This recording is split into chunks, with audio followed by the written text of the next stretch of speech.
Hi, I'm Andrew. This is going to be my story. My slides look shit in comparison, so I filled them with memes and GIFs. So this is a sort of introduction to who I am, what kind of stuff that I do. I have the fabulously ridiculous title of the Keeley-Rutherford Junior Research Fellow of Physics. I'm at Wadham College, Oxford, and also the unfortunately named ISIS neutron removal facility. It's weird, when I get lost on campus, I get really useless Google results when I Google maps of ISIS. So I also try and do as much outreach as possible. You saw me whoring myself out on the LGBT STEM Day video before. I do loads of videos whenever I can, just to do cool science stuff for anybody who will sit still long enough. I am an LGBT role model at Oxford University, which doesn't mean a whole lot other than that I'm like there and super gay all the time.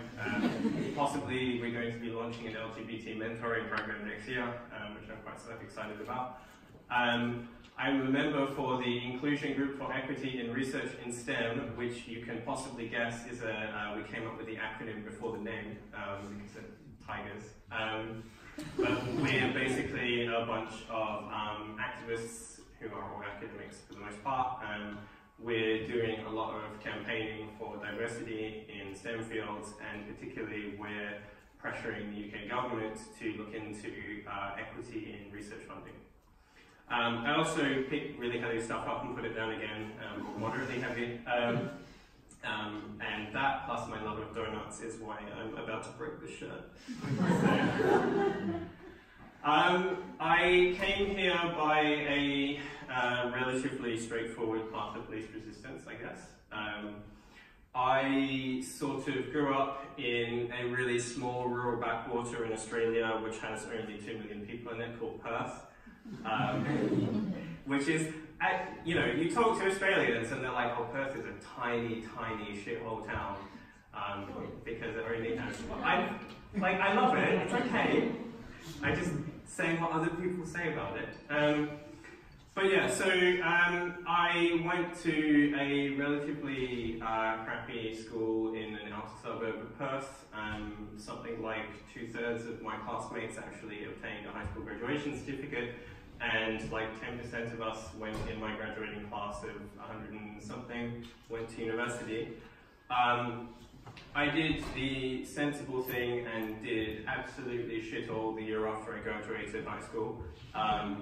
And so I started a degree in nanotechnology the year after all of my friends. I decided on nanotechnology because I basically said to myself, I want to do something that sounds really cool and space age, and like you can definitely do a career in research, and like somebody sold that to me at the open day, and I was like, yes, cool. I didn't really have a lot of choice in being out at university. Not that I'm bitter about that or anything. I came out at 16 when I was in like year 10, so I was used to that experience. But basically, quite a few of my really close friends were doing the same degree as me. They were in the year above me. There was a sort of tight-knit group of mostly physics-related people, and I was their gay friend. So that only came back to haunt me because there was one guy who really didn't fucking like me at all, who bullied me relentlessly. And we showed him because my friends and I all became the committee members for the physics club and made him feel spectacularly unwelcome. So I graduated with an honours, which is basically the Australian equivalent of a built-in master's. But during my third year of what is essentially a sort of chemistry, physics double with like loads of microscopy stuff, I fell deeply and madly in love with my electromagnetism lecturer. And she was a magnetism person and a physicist. And I was like, I want to do like summer project with you, let me hang out with you and do cool stuff. And she gave me a really weird esoteric theory project over the summer, which was looking at X-ray scattering from some rare earth stuff. But I was sold. I insisted on doing a PhD in exactly that thing, and she took me aside and she was like, you know, this is the least interesting thing I work on, right? Nobody will ever read your papers except like the 10 people who already do this. I was fine. I knew what I wanted. And I knew what I wanted to the point where when she got a job at the Australian Defence Force Academy as a lecturer, I just went with her. It's on the other side of Australia in Canberra, which is like going from London to St. Petersburg in distance, but I didn't care. It's a totally normal university, except for the fact that there's exactly 300 undergraduates admitted every year. They're always in uniform, they carry assault rifles for fun, and yeah, 100% normal.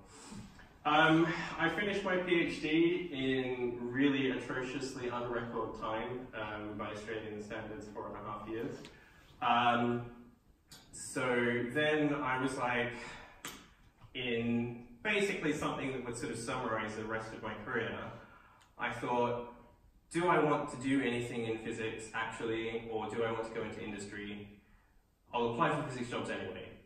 And I applied for 3 physics jobs. I applied for a position at the ETH in Zurich, I applied for a position at Oxford University, and I applied for a position at Bristol.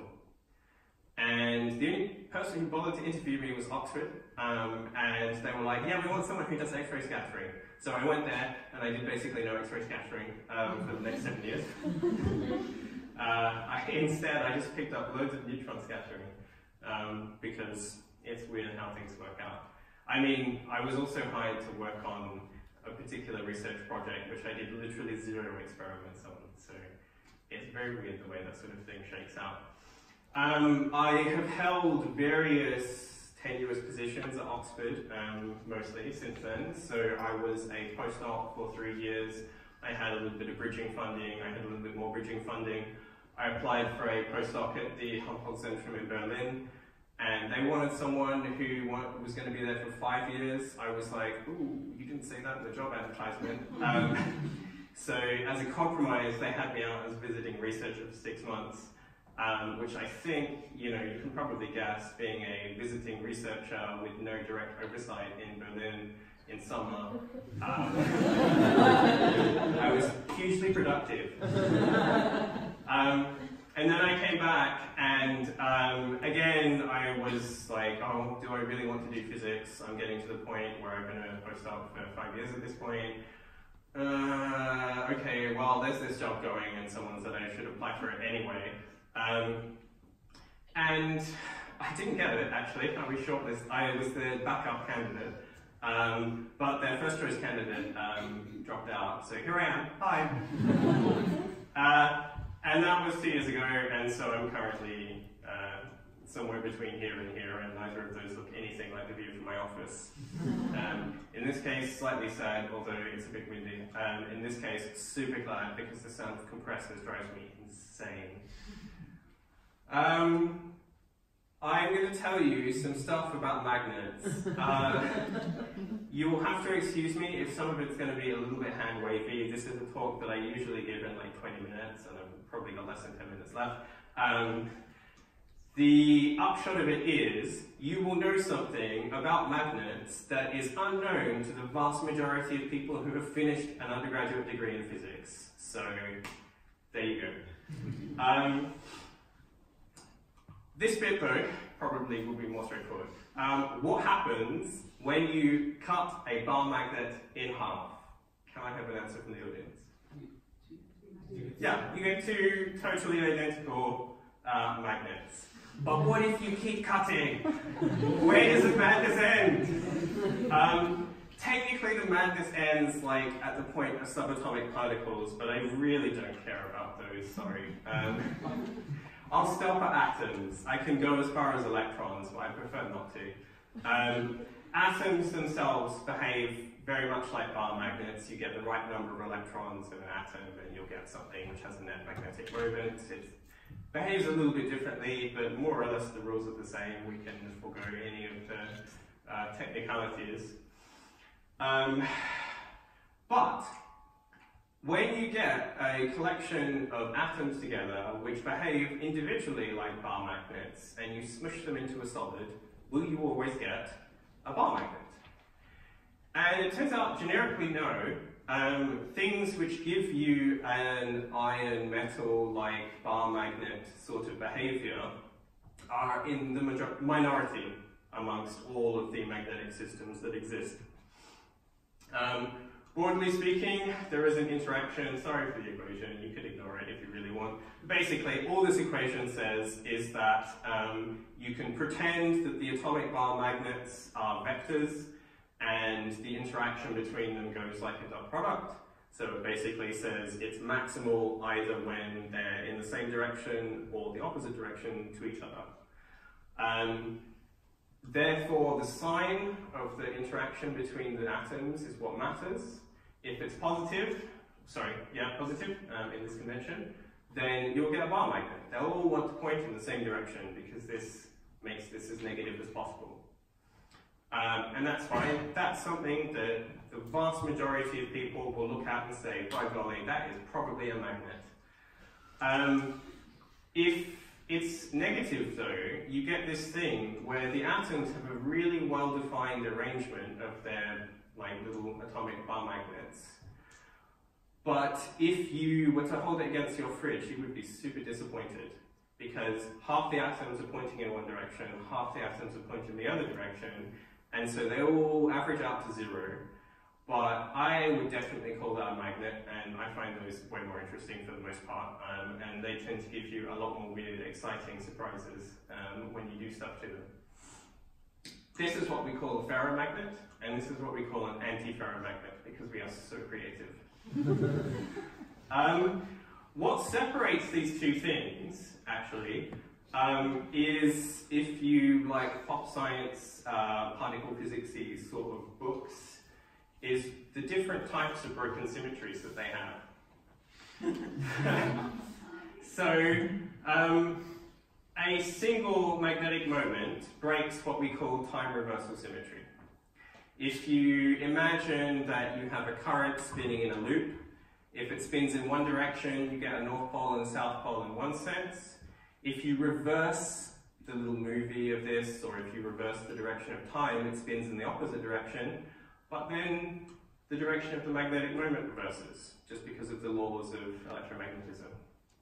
So essentially, this behaves differently whether you run the movie forward or backward in time, so we say it has broken time reversal symmetry. And the bar magnet has globally broken time reversal symmetry. Any system which has a magnetic field in it, with a north and a south pole, has globally broken time reversal symmetry.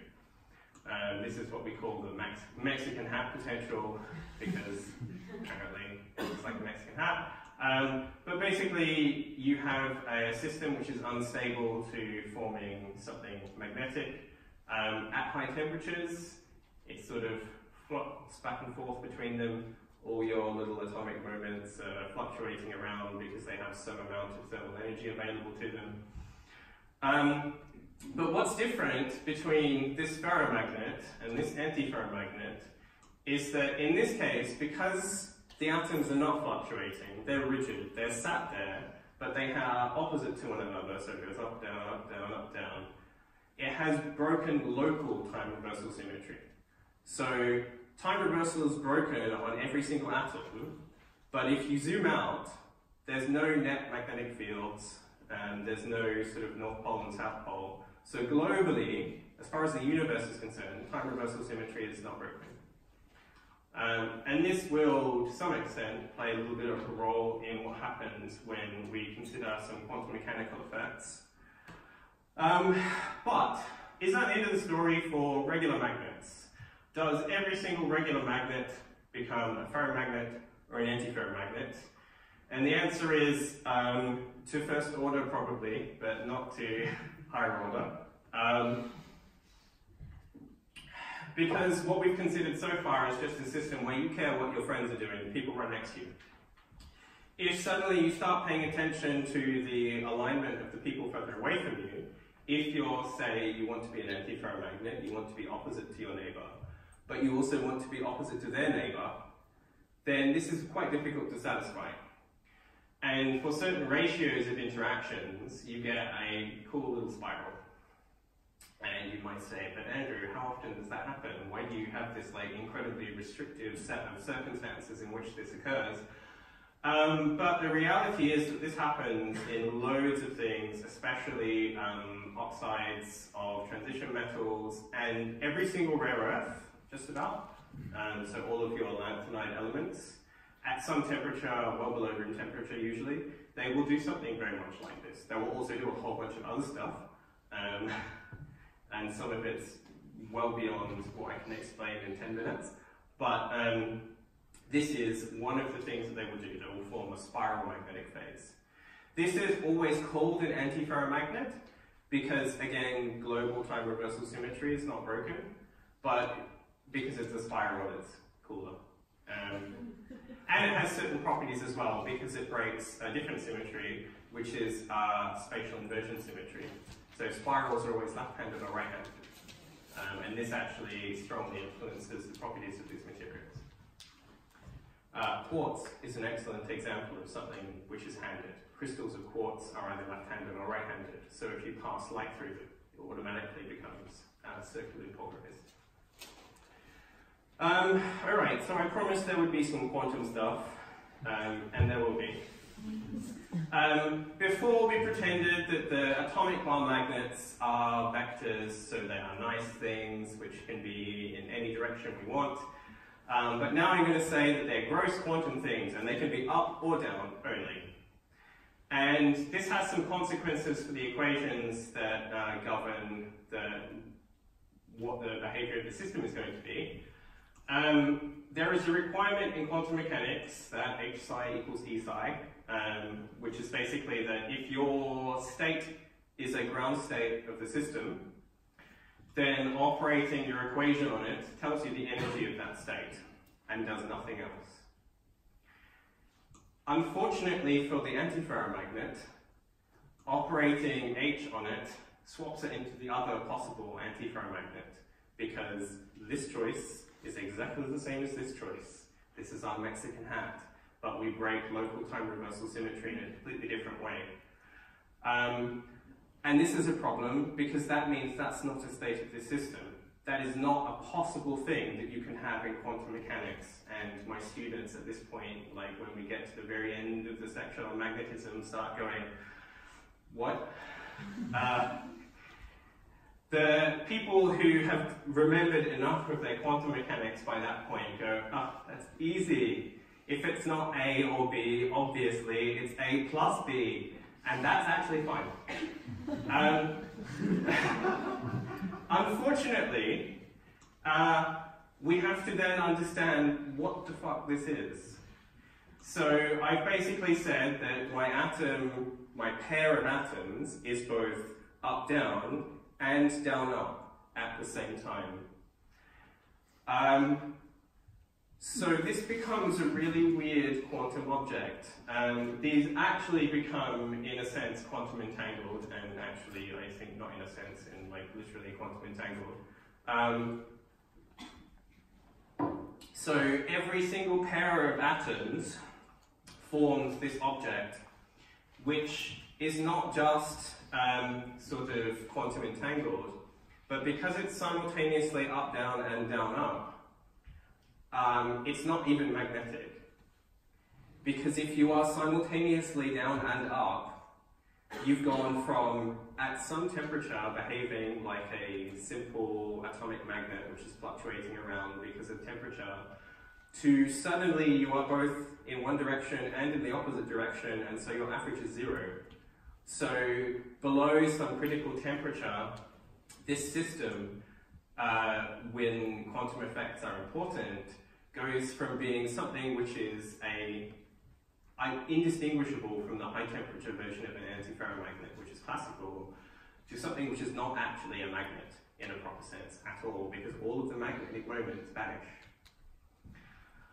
And the keen-eyed observers in the audience who haven't been completely had their brains melted at this point will note that we made an arbitrary choice if we choose this one or this one for the classical antiferromagnet, right? When you choose down up or up down, these are the same more or less.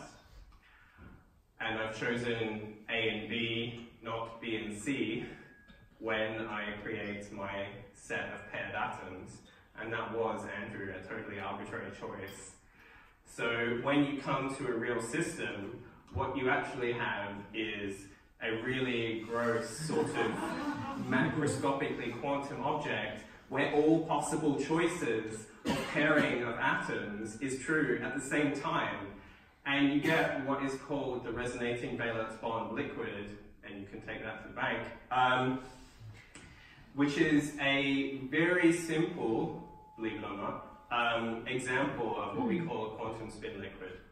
So it is essentially a highly entangled quantum soup of atomic spins, which is somehow, according to certain theorists, relevant for quantum information. I just like them because they make cool systems to study. But you have basically just absorbed, I hope, the process by which quantum mechanics gives you a resonating valence bond liquid, which is well off the undergraduate syllabus at Oxford. How do we look at this stuff? Step one, I bully a chemist into making me a thing. So this is an example of a 1D chain. So this would be a crystal where something very much like this exists, a sort of chain of atoms. Obviously you have loads of chains of atoms if you wanted to be a macroscopic crystal. And I ask people to design me ones where they can choose what couples the two atoms so that I can maybe change the sign or the strength of the magnetic interactions. Ideally, a PhD student aligns the crystal for me, but occasionally I have to do this myself, right? This is a hugely painful process because sometimes these crystals are incredibly tiny. And if you don't have a very expensive piece of equipment to do all the work for you, it can easily take a couple days. But essentially what you're trying to do is work out the relationship between the outside of your crystal and the arrangement of atoms inside of your crystal. And you're usually doing that in the same way as somebody, I don't know, somebody who has never seen anything in their entire lives, having Pin the Tail on the Donkey explained to them, except the donkey is the size of a speck of dust, and the tail is your giant, fat, useless fingers.